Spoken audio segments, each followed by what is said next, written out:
2 minute কথা বলতে দেন। হাত জোরটা আসতেছে কেন? আপনি দেখবেন তারেক রহমানের পা ধরে মানুষজন সালাম করে, দেখছেন? তারেক রহমান যে বাসে ওঠে, এই বাসের সামনে এমপি মন্ত্রীরা দৌড়ায়, টোকায়ের মতো দৌড়ায়। তাহলে মনস্তত্ত্ব চিন্তা করেন, সে সংসদ সদস্য, নির্বাচিত প্রতিনিধি, রাজনৈতিক দল করে, কিন্তু মনস্তত্ত্বে সে প্রজা। এই জন্য দেখবেন, মানে আমি বহু আলোচনাতে বলেছি যে এটা তো ফান্ডামেন্টাল ডিসকাশন আর কি, যে শুধু প্রধানমন্ত্রীর জন্য দূরাচ্ছে না, তার পরিবারের সদস্যও তো দূরাচ্ছে। সবাই দৌড়াইতেছে। তাহলে এখন চিন্তা করে দেখেন, যেই ব্যক্তি একজন এমপি মন্ত্রী হওয়ার পরে এতটুকু ডিগনিটি যার মধ্যে নাই, তৈরি হয় নাই, ছাত্রদলের ছেলেরা দেখেন দৌড়ায়, মানে কমিটি দেওয়ার সময় আসতেছে, কে সভাপতি সেক্রেটারি হবে, তেল। তাহলে আপনি এই যে জনগোষ্ঠী, এই যে রাজনৈতিক দল আকারে যাদেরকে আমরা পড়ছি, তারা তো আসলে রাজনৈতিক দল না, দুইটা পরিবার, দুইটা বংশ।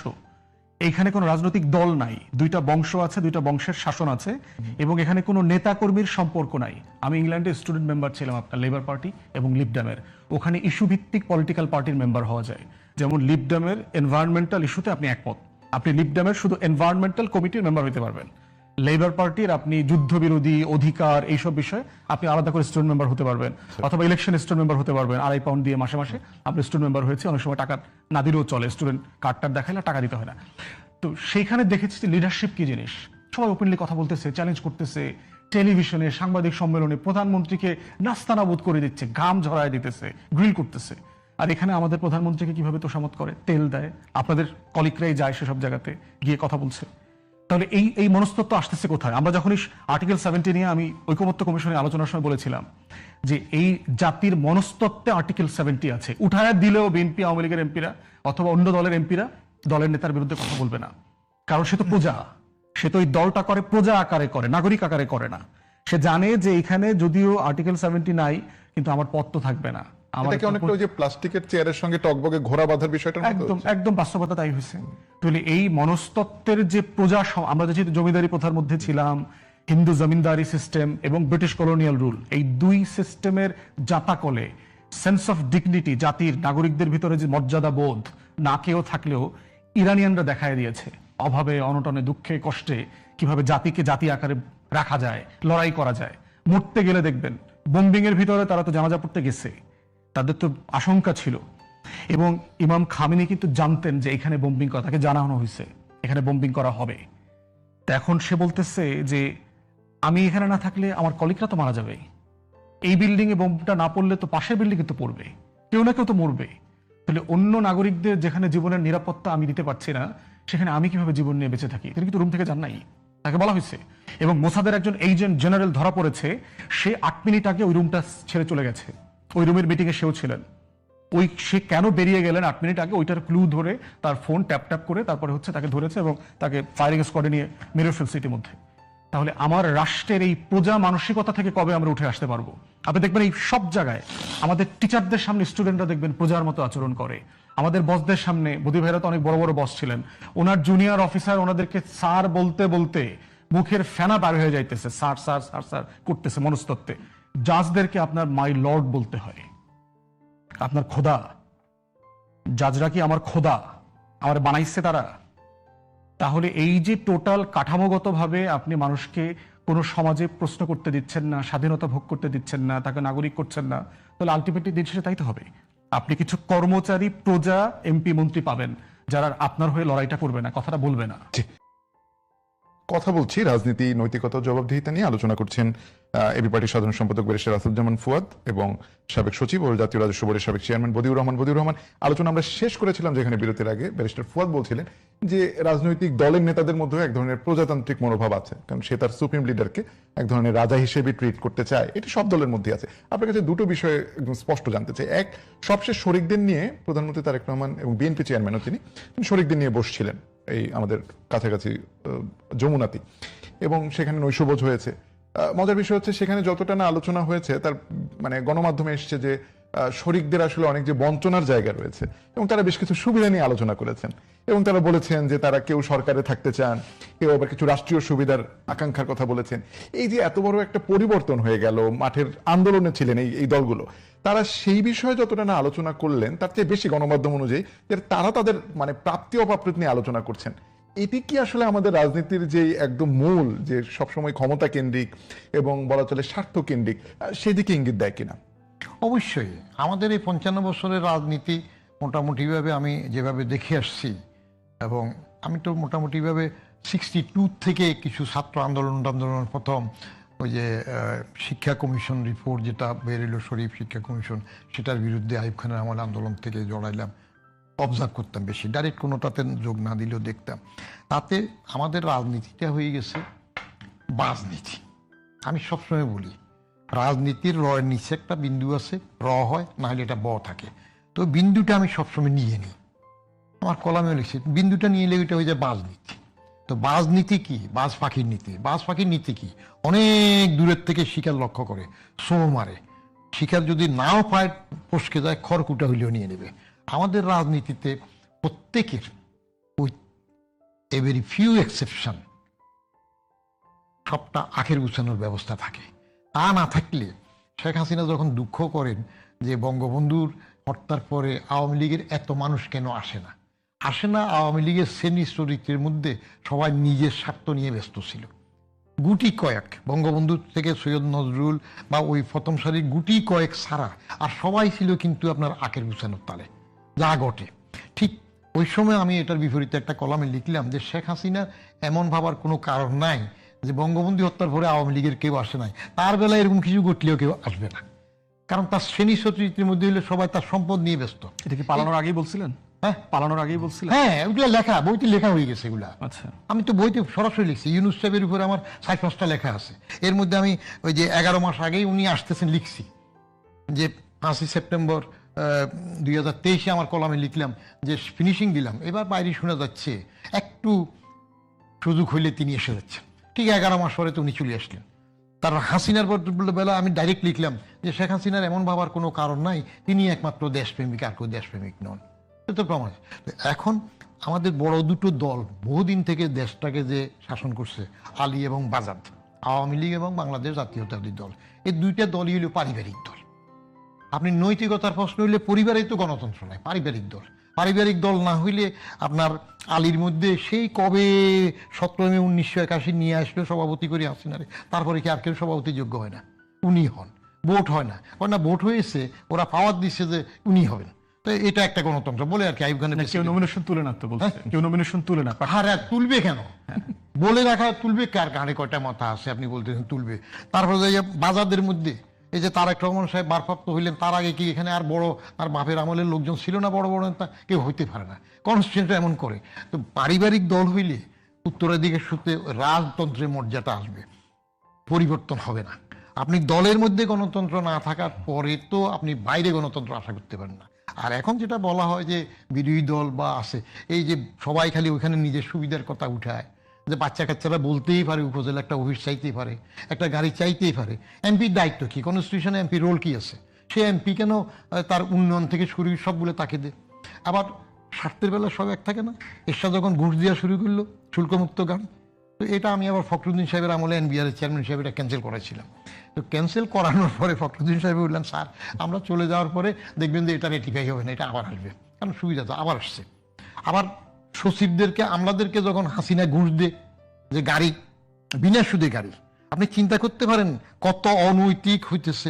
আমি যখন জয়েন্ট সেক্রেটারি তখন আমি লিখিত দরখাস্ত দিয়েছি সংস্থাপনে, ক্যালকুলেট করে হিসাব করে যে জয়েন্ট সেক্রেটারি হিসাবে ফুল টাইম গাড়ি পেলে আমার জন্য ড্রাইভার থাকে, ড্রাইভারের ওভার টাইম থেকে, গাড়ির মেনটেন্যান্স থাকে, তেল জ্বালানি থেকে শুরু করি, ড্রাইভারের পেনশন, তার বাসা, এত কিছু লাগে। বললাম যে কিচ্ছুর দরকার নাই, আমাকে স্বল্প সুদে, আমি ফ্রিও চাই নাই, 4-5% ইন্টারেস্টে গাড়ি দাও, লোন দাও, আমি গাড়ি নিজে চালাবো, সরকারের গাড়ি নেব না। তখন এস্টাবলিশমেন্ট মিনিস্ট্রি, এখন যেটা জনপ্রশাসন। তো এখন জনপ্রশাসন আছে না জনদুঃশাসনের মন্ত্রী, আমি বুঝতে পারি না এখনো। তো কারণ লোক সিলেক্ট করার সময় এইবারও তো চিহ্নিত করাপ্ট, জেল খেটেছে, নৈতিক স্খলন আছে, সবকিছু প্রমাণিত, সবাই জানে, হিয়ারসে থেকে সব। আপনি তারও তো ক্ষমতায় ভাগ দিতেছেন, আনতেছেন, আপনার জন্য কাজ করেছে, তো নৈতিক স্খলন থেকে যে আসবে সেটা হবে। অতএব এটা জুলাইয়ের যে স্পিডটা, এরা ক্ষমতা চায় নাই, সেই জন্য আসলে রাজনীতি করবে চায় নাই। আকবরের বৈরাম খার মতো ইউনুস সাহেব তাদের বৈরাম হয়ে করতে গেছে, কিন্তু গাইড করতে পারে নাই, যে জন্য মব কালচার হয়েছে, বঙ্গবন্ধুর বাড়ি ভেঙেছে, এবং একটার পরে একটা বেশ কমিলে এখন মব করে। অতএব নৈতিকতার প্রশ্নে বলেন যেটা বলেন, ইনি যেটা বললেন একটা গুরুত্বপূর্ণ কথা, প্রজার মানসিকতা নিয়ে সবাই থাকে। সবাই তো আর পুরু হবে না। আলেকজান্ডার বাচ্চা ছেলে 33 বছরে সারা পৃথিবী জয় করে ফেলছে, হ্যাঁ, ফিলিপের ছেলে আলেকজান্ডার। তো পুরুর মতো তো সবাই হবে না, যে কেমন ব্যবহার চাই। হ্যাঁ, আবার আলেকজান্ডার তার ফন্ডি ডাইনোসি ফন্ডির কাছে গেলে হবে না, তো কি চান? বল কিছু চাই না, যেটা দিতে পারো না রোদ, সেটা থেকে সরে দাঁড়াও, আমার রোদটা পাই। তো এইটা বলার জন্য যেটা দরকার সেইটা আশা করেছিলাম এরা হবে নূতনরা, কিন্তু তারা ডিরেইলড হয়ে গেছে, দে হ্যাভ লস্ট দেমসেলস। এবং শেষের দিকে প্রেশার গ্রুপ সেপারেট না থেকে তারা ক্ষমতার জন্য, এমপি হওয়ার জন্য কেমন তারা জামাতের পকেটে ঢুকে গেছে। তো দে লস্ট দেমসেলস অ্যাগেন। কুড়ালটা তাদের, পাটাও তাদের, যে হাতে ধরেছে হাতও তাদের, তাদের নিজের হাতে নিজের কুড়িয়ে দিয়ে নিজের পায়াতে কাটছে। তো তাহলে ভরসা কোথায় পাবো? হ্যাঁ, জামাতের একটা প্রশংসনীয় দিক আছে, যদিও তার যুদ্ধ অপরাধীর থেকে শুরু করে সেগুলো আমি বলি। জামাতের ক্যাডার যারা থাকে, লোক যারা থাকে, এত রেজিমেন্টে ট্রেন্ড হয়ে যদি একবার শিখাই দিতে পারে যে বদিও নামের ফার রক কাটিয়ে দেবে, এসতে দেবে, কেটে ফেলবে, এটাতে কোনো দ্বিমত নেই। এবং তাদের ডিসিপ্লিন কত কঠিন আমি সেই স্বাধীনের পরপরও দেখেছি। বাইতুল মুকাররমে মিটিং হচ্ছে, ওই যে এখানে বাইতুল মুকাররমের সামনে ছাদের উপর হইতো না, যেখানে মোস্তাকের মিটিং 7টা বসাইলো, মিটিং হচ্ছে, পূর্ব পাশের গেটে একজন ডিউটি বসছে। আমার দেশের ছেলে, বললাম তুমি মগরিবের নামাজের আজান নামাজ পড়তে যাবে না? শিবির তখন ছাত্র সংঘ ছিল, পাকিস্তান আমলে পরে শিবির, বলে যে আমার এখানে ডিউটি। তো তোমার ডিউটি আল্লাহর আজানের পরে ডিউটি বেশি? বলে যে না, মক্কা শরীফেও তো ওই যে পুলিশ ডিউটি করে, তা আমার ডিউটি আরেকজন নামাজ পড়ে আসবে, তারপর আমি যাব। সবচেয়ে প্রশংসনীয় হলো জামাতের একটা প্রশংসনীয় হলো তারা কর্মীদেরকে পুষে। জেলে কর্মী থাকলে তাদেরকে, পরিবারটাকে দেখে। আমি নিজে এক পরিবারকে জিজ্ঞেস করলাম, মাগো তোমার বড় ছেলেটাই তো এখন কাশিমপুর কারাগারে, চলতেছো কেমনে? চাষা আল্লাহর কাছে দোয়া করি আমার ছেলেটা আরো 1 বছর জেলে থাকুক। কেন? বলে যে ও থাকতে যেটুকু রোজগার করে যেভাবে ছিলাম, ও জেলে থাকাতে আমি এতে ভালো আছি, পার্টির থেকে শব্দে। খেয়াল করেন আরেকটা গুণ আমি দেখেছি, আমি যখন ক্যাবিনেটে জয়েন্ট সেক্রেটারি, এই যে এখন জামাত আর এরা বিরোধী দল না, আসলে এক দল, বাজাদ আর বাজাই একই দলেরা, বাংলাদেশ এটা এক দল। তখন জামাতে যে 2টা মন্ত্রী ছিল, তারা কোনো নিজেদের প্রাইভেট মিটিং করার সময় সরকারের পয়সা মিটিং করতো না, নিজেদের ফান্ড থেকে করতো, চাও খেত না। এটা স্ট্রিক্টলি এগুলা এডহেয়ার করে। শেরফুয়াদ, তারুণ্যের কথা উঠলো, 2টা বিষয় জানতে চাই। এক, বাংলাদেশের তারুণ্য, বিশেষ করে জুলাইয়ে যারা নেতৃত্বে ছিল সামনের কাতারে, তাদের একটা রাজনৈতিক দল আছে, এবং সেই দলটি গঠন করার পর বিভিন্ন জায়গা থেকে মনে হচ্ছে তারা একটা আক্রমণেরও শিকার। হ্যাঁ, কারণ কেন তারা জুলাই করলো এরকম একটা পাপ বুঝি তাদের আছে, সেটি একটা দিক। আবার এটিও ঠিক যে সম্পূর্ণ পরিশুদ্ধ একটা রাজনৈতিক দল তো তারা না, সেটিও মানে নিশ্চয়ই স্পষ্ট, ভুল ত্রুটি তাদের আছে। এই আক্রমণ এবং সব মিলে আপনার কি মনে হয় যে বাংলাদেশের যে তারুণ্য, যারা এলো না সামনে, চলে গেল, ঘরে ফিরে গেল, এবং যারা থাকলো রাজনীতির মাঠে, তাদেরকে নিয়ে আপনার আশাবাদ? 2 নম্বর হচ্ছে প্রতিবেশী দেশে নিশ্চয়ই দেখতে পাচ্ছেন যে সেখানেও তারুণ্যের একটা জোয়ার, হঠাৎ করে একটা মাত্র মন্তব্য, তাতে ককরোচ জনতা পার্টি গঠিত হয়ে গেল, এবং সব বাঘা বাঘা রাজনীতিবিদরা এসে এখানে সংহতি জানাচ্ছেন, এবং সব মিলিয়ে মনে হচ্ছে যে সংসদ ভবনের আশেপাশে একই রকম সিনারিওতে ঢেউটা ধীরে ধীরে আগাচ্ছে। তো তারুণ্যের প্রতি, বাংলাদেশ বা দক্ষিণ এশিয়ার তারুণ্যের প্রতি আপনার আশাবাদের জায়গাটা কেমন? দেখেন, আশাবাদের জায়গাটা হচ্ছে ডিপেন্ড করতেছে লিডারশিপের উপরে। সাধারণত আপনার সমাজের অধিকাংশ মানুষই হচ্ছে খুবই সেলফ সেন্টার্ড, তারা নিজেদের জীবন নিয়ে ব্যস্ত, নিজেদের খাওয়া পড়া লেখাপড়া এগুলো সেগুলো এনজয় করে, এগুলো নিয়ে ব্যস্ত থাকে। তারা দেখবেন সমাজ, রাষ্ট্র, দেশ এগুলো নিয়ে খুব ভাবনা তাদের থাকে না, এবং ন্যায্য কারণে অনেক সময় করা যায় না। একটা মধ্যবিত্ত ঘরের মানুষ পল্টনে, কাকরাইলে, মতিঝিলে 6টা পর্যন্ত কাজ করে যখন ভিক্টর ক্লাসিকে করে আপনার উত্তরবাড্ডা যাবে, শাহজাদপুরে যাবে, তার আসা যাওয়ার যে লড়াই, এটাই তো তার জন্য জুলাই প্রতিদিন। এটাই মনে হচ্ছে র্যাব তাকে গুলি করতেছে, এটাই মনে হচ্ছে যে ভিক্টর ক্লাসিক তাকে বিজিবির মতো করে শুট করতেছে, তার যে পরিমাণ টপ টপ করে ঘাম ঝরতেছে, ওঠা নামার যে লড়াই। মহিলা হইলে তো এটা মোটামুটি 3-4 গুণ 10 গুণ বেড়ে যাবে আর কি। তাহলে সে আসলে কখন দেশ নিয়ে ভাববে? তার পত্রিকা পড়ার সময় কোথায়, প্রস্রোত কোথায়, মন মানসিকতা কোথায়? এই জন্য পশ্চিম যেটা করেছে, দেশ নিয়ে ভাববার জন্য আলাদা প্রতিষ্ঠান তৈরি করেছে, যে এদের কাজই হলো শুধুমাত্র লেখাপড়া করবে, দেশ নিয়ে ভাববে, ইস্যুভিত্তিক গবেষণা করবে, ডিপার্টমেন্টগুলোকে পরিচালনা করবে, পরামর্শ দিবে, লিখবে। গণমাধ্যমে এই রোলটা একটা মোটা দাগে এবং গবেষণা প্রতিষ্ঠানগুলো পালন করে। এখন আমাদের তরুণদের ব্যাপারে আমরা সবসময় দেখেছি যে আমাদের ছোটবেলা থেকে খুবই অরাজনৈতিক করে তৈরি করা হয়। আপনি রাজনীতিবিদ হওয়ার প্রয়োজন নাই, কিন্তু রাজনৈতিকভাবে সচেতন না হলে আপনি তো নাগরিক হচ্ছেন না। আপনি দেখবেন ছোটবেলা থেকে আমাদের বাবা মারা কি বলেছে, এই দল টল করবি না, মিছিলে যাবি না, রাজনীতি করবি না, এইসব খবর টবর দেখার দরকার নাই। মানে যত বেশি তাকে একটু বলদ ভালো মানুষ বানায় রাখা যায় দেখবেন, আমাদের ঘাড়ে 8টা 10টা বাচ্চাদেরকে এখনো দেখবেন মানে 4, 5, 6-এ পড়ে মানে ব্যাগ জাগাইতে পারতেছে না, এই পরিমাণ আপনার কান্দে বই দিয়ে দিছে আর কি। তাকে টিচার বলতেছে যে ভালো ছাত্রকে, ভালো ছেলেকে, ভালো মেয়েকে তার একটা ডেফিনেশন আছে। সে শুধুমাত্র বাসায় থাকে, শুধুমাত্র কথা শোনে, শুধুমাত্র লেখাপড়া করে, শুধুমাত্র কোচিংয়ে যায়, শুধুমাত্র টিউশনিতে যায়, আবার শুধুমাত্র হোমওয়ার্ক করে, আবার শুধুমাত্র স্কুল কলেজে চলে যায়। সে হচ্ছে আমাদের সমাজের দৃষ্টিতে ভালো ছেলে, ভালো মেয়ে। যে ছেলেটা রাজনীতি করে দেখবেন তাকে কিন্তু সমাজ খুব আট চোখে দেখে। আমরা যারা ছাত্র জীবন থেকে রাজনীতি করতেছি, এই ছেলেটা নষ্ট হয়ে গেল, মানে এত মেধাবী ছেলে একদম স্পয়েলড হয়ে গেল। তো এই কাঠামোর ভিতর থেকে আপনি তরুণদেরকে কিভাবে দেখতে চান? সে তো এই রাষ্ট্রের সাথে তার একদমই সম্পর্ক হচ্ছে কোটার সম্পর্ক, একটা দেনা পাওনার সম্পর্ক। আমি পড়ালেখা করবো, আমি একটা চাকরি চাই, শেষ। এখন এর বাইরে তার রাষ্ট্রের সাথে আর কোনো লেনদেন আছে কিনা, যোগাযোগ আছে কিনা, এই যোগাযোগটা আমরা রাষ্ট্র আকারে করছি কিনা? আমার শিক্ষা প্রতিষ্ঠান, আমার টিচার, আমার সমাজ, আমার মুরব্বী, আমার বাবা মা সবাই দেশের সবচেয়ে গুরুত্বপূর্ণ জিনিসটাকে আপনাকে ছোটবেলা থেকে ঘৃণা করতে শেখায়, সেটা নাম হচ্ছে রাজনীতি। এই জন্য দেখবেন সব ফ্রন্ট বেঞ্চাররা কি হচ্ছে, আমলা হচ্ছে, ডাক্তার হচ্ছে, ইঞ্জিনিয়ার হচ্ছে, যেগুলো সবচেয়ে খারাপ ব্যাচের পোলাপান, ওগুলো দেখবেন মিছিল করে। এগুলোই গুন্ডামি, পান্ডামি, চারাবাজি, বদমাইশি, কইরা টইরা, এই দল ওই দল মিলায়া টেম্পি হইয়া এই যে সবচেয়ে ভালো ছাত্র যারা ছিল, সবচেয়ে মেধাবী আমলা, হ্যাঁ করে এরপরে বসিং করবো, এদের উপরে লাঠি ঘুরাইবো, এটা কর সেটা কর, ওইটা কর, এটা কর এটা কর। তাহলে এই যে কাঠামোগতভাবে আপনি তরুণদেরকে অরাজনৈতিক করে তুলছেন, তারপর তাকে রাষ্ট্র নিয়ে তার কাছ থেকে ভাবনা আপনি আশা করতে পারেন কিনা, এটা হলো প্রথম জায়গা।